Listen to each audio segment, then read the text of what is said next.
escalar D. Vamos colocar isso aqui assim. Então, esse termo aqui, gradiente de φ escalar D, eu posso escrever como sendo a divergência de φ D menos φ divergência de D. Só que a divergência de D é zero. Eu não estou usando a divergência de D igual a zero pela equação de movimento, então eu não posso usar o resultado da equação de movimento de volta ao lagrangiano. Mas a divergência de D é igual a zero porque é uma identidade, D rotacional de A. Então, quando eu digo que a divergência de D é igual a zero, isso no fundo é a identidade de Bianchi. Isso aí é o fato do D ser o rotacional de A. Então, isso é uma identidade. Isso aí não é uma igualdade que eu tirei das equações de Marx e joguei de volta no lagrangiano. Então, esse termo aqui está nisso. Então, esse primeiro termo aqui está me dando uma derivada total. Então, esse termo aqui não sobrevive. Vamos dar uma olhadinha nesse termo aqui. Esse termo aqui é DDT de A escalar rotacional de A.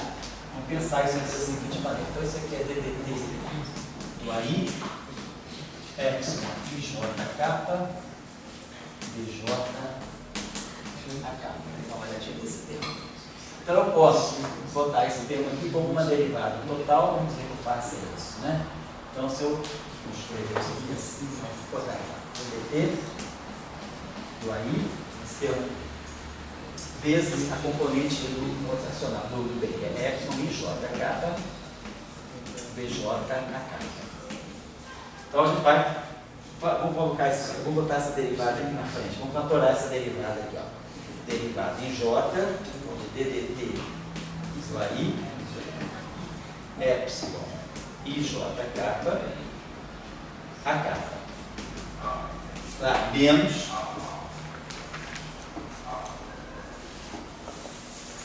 tá, estou escrevendo esse termo que sobrou aqui. Estou avaliando esse termo aqui, seria um bom termo na ação. Então, nós vemos, a primeira contribuição, que é essa aqui, está fora de jogo, porque ela fica no final do dia usando as identidades de Bianchi e o teorema de Gauss, ela fica um termo de superfície. Então, o primeiro termo está fora. Vamos avaliar esse termo aqui agora, que é o que eu estou escrevendo aqui em componentes abertas assim.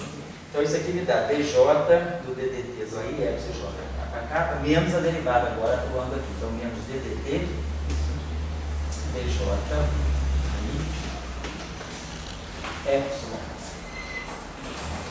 epsilon IJ capa, a capa. Joguei as duas derivadas no primeiro.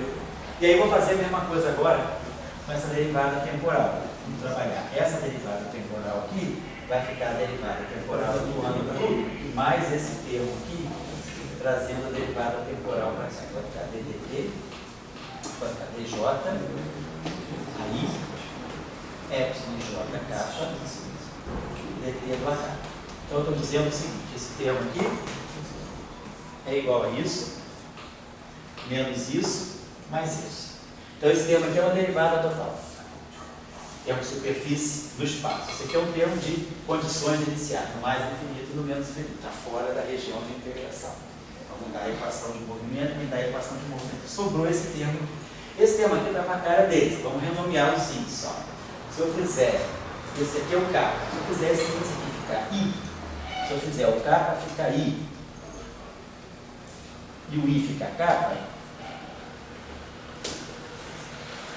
tem termo lá, se eu colocar I com K lá, isso aqui, então desculpa, eu coloquei I com K aqui, I com K e K com I. Então eu reduzi esse termo aqui, e esse termo aqui, ó, ficou DJK, DDT do aí, e aqui ficou epsilon JK, e aqui ficou epsilon, eu boto o K para cá, não tem problema nenhum, mas aí quando eu trocar o I com J, eu vou ganhar um sinal menos. Então a gente fica mostrando que esse termo é menos ele. Então esse termo aqui é zero. Mas ali é J, né, DT? Oi? Ali é J e ali é T? Ali é... Não é aqui, ó. Esse termo que eu estou comparando aqui é zero. Está fora. É esse termo que eu estava comparando. Tá? Era esse termo que eu vou pagar agora de novo para você. O que a gente fez aqui? A gente somou mais DJ, aí, e aí botou esse DDT atuando aqui. Epsilon IJ capa, certo? DT do AK. É isso que eu fiz.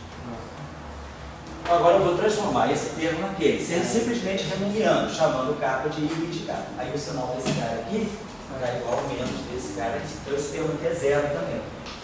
Então esse termo que está aqui, se a gente colocar um termo desse tipo aqui no Lagrangiano de Marx, esse termo aqui está excluído, porque ele é, ou eu uso duas coisas, essa identidade de Bianchi e uso integrações parciais, que eu jogo fora os termos de superfície.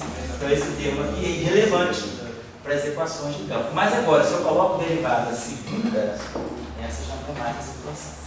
Então esse termo aqui pode contribuir se a gente colocar derivada segunda. Então eu não coloquei ele aqui, eu pensei em colocar, mas a gente está vendo que ele está dando zero. Então vamos deixar, por exemplo, termos desse tipo aqui. Então a gente vai se perguntar aí, nós tínhamos tirado da outra vez qual era o tensor distinto do campo eletromagnético, né? Na outra aula passada, né, a gente tirou. Então a tarefa aqui vai ser identificar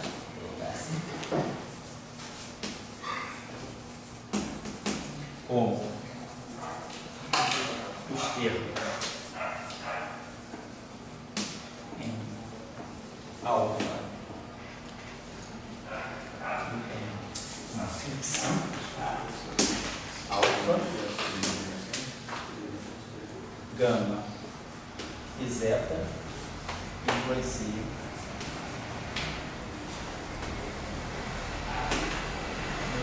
na densidade de estímulo, na densidade de momento angular.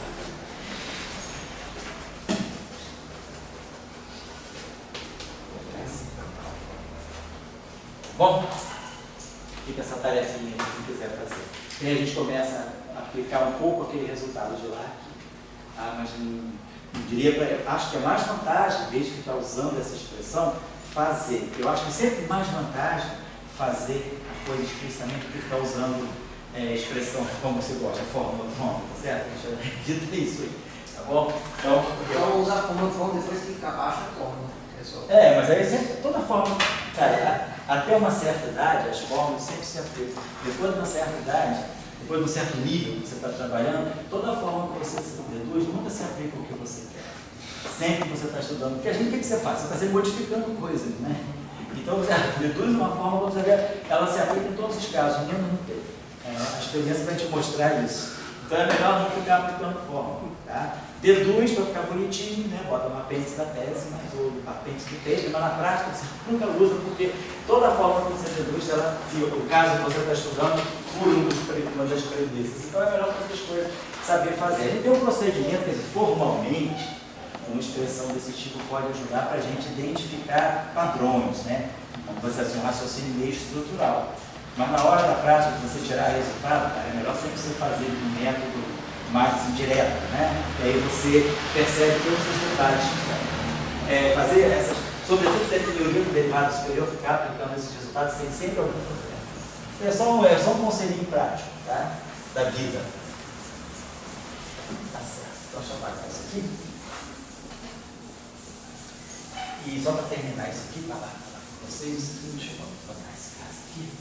Suponhamos que eu vou fazer a seguinte situação. Um caso bem.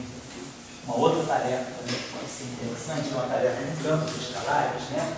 Vou pegar aqui uma coisa. Só uma coisinha só, pessoal.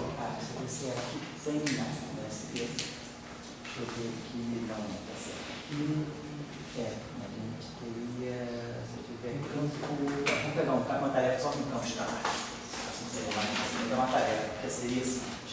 Suponha que você tenha colocar um campo escalar, muitas vezes a gente tem um campo escalar, não só um campo escalar real. Vamos propor a seguinte densidade de Lagrangiano. O usual, vamos colocar assim,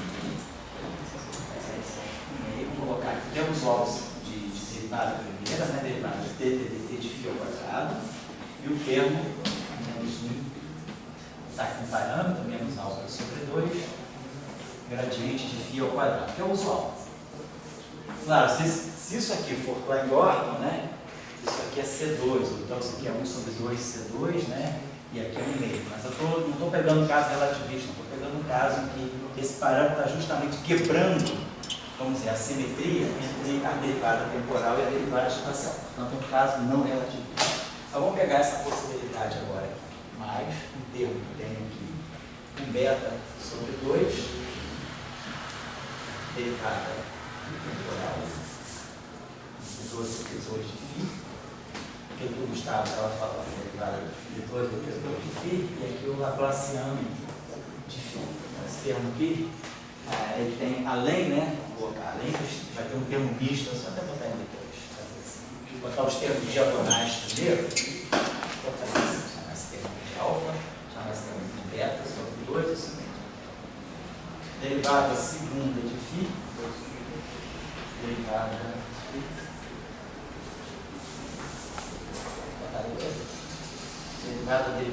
derivada temporal, derivada duas derivadas de φ, duas derivadas de φ. Então vamos colocar o termo, que vai ser Laplaciano de φ ao quadrado. Depois o termo que vai ter x sobre 2, vamos colocar a derivada temporal segunda, derivada Laplaciano.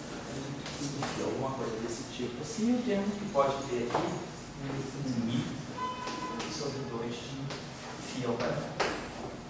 Então esse campo aqui é um campo meramente escalar, né?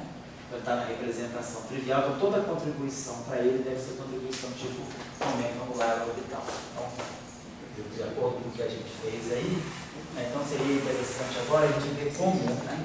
Qual é o efeito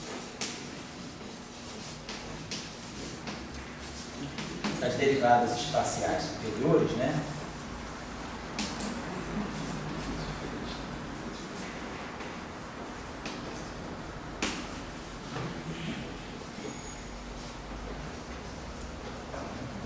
Vamos dizer assim, das derivadas espaciais superiores do momento angular orbital.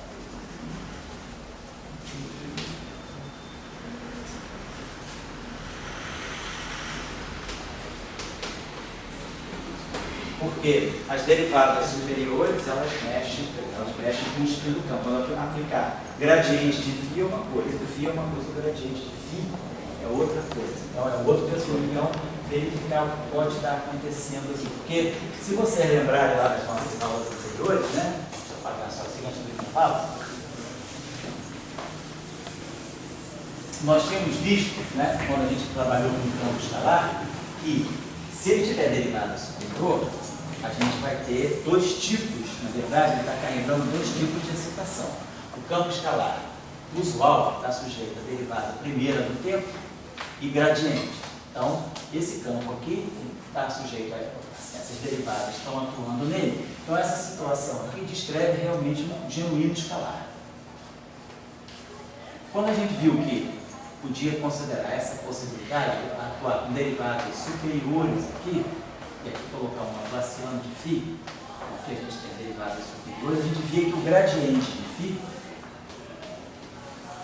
adquire, né, status de campo independente.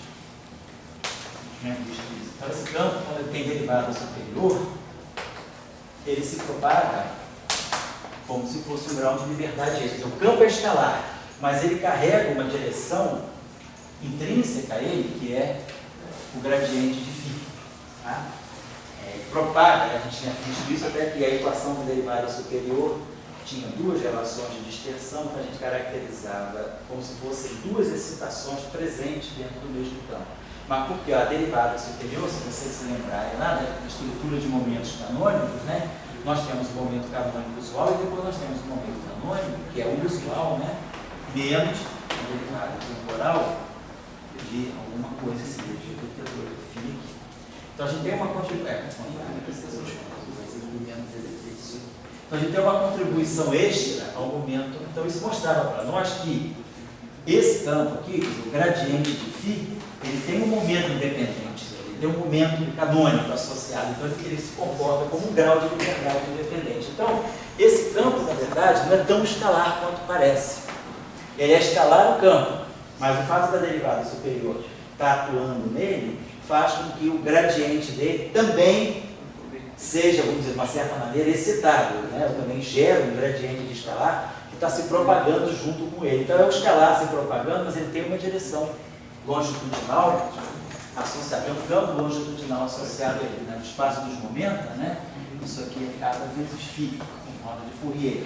Então, esse campo, ele, além de descrever a excitação puramente escalar, ele descreve uma onda longitudinal também simultânea que se propaga, tem duas excitações se propagando. E aí você tem essa onda aí, esse escalar aí, seria interessante vocês verem a contribuição ao momento. Quer dizer, identificar na parte do momento angular elemental a contribuição límpida, limpa, isolada só desse modo aqui. Então, a tarefa aqui, na verdade, é identificar, né, quer dizer, assinalar, colocar assim, né? A dependência, no caso. O momento angular.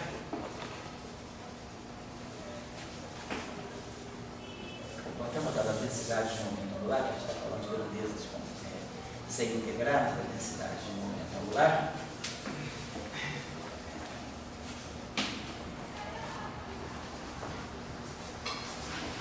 A dependência do gradiente, que é um outro grau de liberdade que se propaga, essa contribuição. E aí este pode ser interessante estudar em manhã de mim. Então, eu vou fechar por aqui isso aqui. A gente vai já falar desse meio peso interno, então, são 25 para as 7. Então, dá um intervalinho até 10 para as 7, e daí a gente vai até as 8 horas. Então, dá um intervalinho de 15 minutos, tá bom? 10 para as 7 a gente retoma aqui, certo? E aí a gente fala.